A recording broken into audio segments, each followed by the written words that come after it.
pour en finir avec le diabète grâce aux cacahuètes. Je sais très bien que vous adorez les cacahuètes et que vous mourrez d'envie d'en grignoter quelques-unes avant les repas entre amis. Eh bien, j'ai une bonne nouvelle pour vous, les cacahuètes sont bonnes pour les personnes atteintes de diabète. Elles vous aident à contrôler votre taux de sucre dans le sang et elles réduisent les risques de problèmes cardiaques. C'est très important pour les personnes diabétiques car les maladies cardiaques sont une des conséquences les plus graves et malheureusement les plus courantes du diabète. Mais heureusement, les cacahuètes sont là. Elles sont riches en fibres, en protéines et en bonne graisse. Et en plus, elles ont un indice glycémique très bas. Donc elles ne font pas de pic de taux de sucre dans le sang après la consommation. Bon, faites attention quand même, elles sont très caloriques. Donc à consommer avec modération.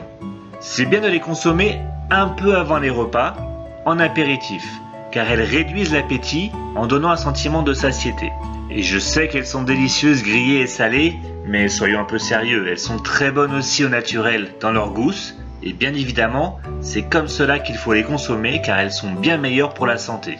Et en plus, les cacahuètes en gousse se conservent facilement pendant 3 mois dans un récipient bien fermé au réfrigérateur. Maintenant, revenons un peu sur les avantages des cacahuètes contre le diabète.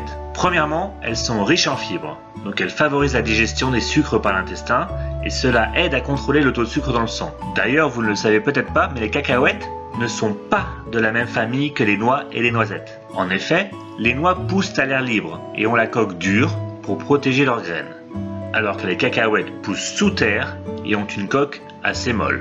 Le nom cacahuète signifie d'ailleurs cacao de la terre en langage aztèque, car les Aztèques ont été les premiers à les cultiver. Et les cacahuètes font donc partie de la famille des légumineuses, comme les lentilles, les fèves et le soja.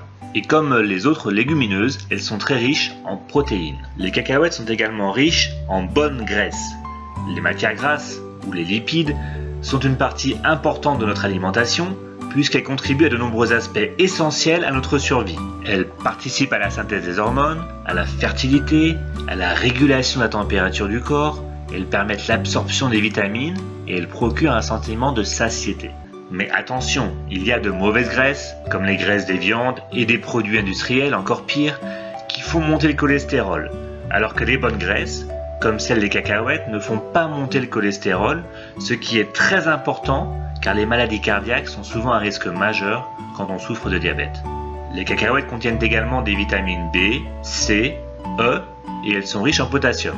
Et les cacahuètes possèdent des propriétés anti-inflammatoires, donc elles réduisent la douleur en cas de neuropathie diabétique au niveau des mains ou des pieds. Et certaines études montrent que les cacahuètes consommées en quantité modérée peuvent réduire le risque de développer le diabète. Donc en résumé, n'hésitez pas à consommer des cacahuètes en apéritif pour lutter contre le diabète, mais attention aux calories. Pour vous en convaincre, voici une image de 100 calories de cacahuètes comparée à 100 calories de concombre et 100 calories de raisin. Impressionnant, non? Je vous conseille donc de vous limiter à une dizaine de cacahuètes par jour.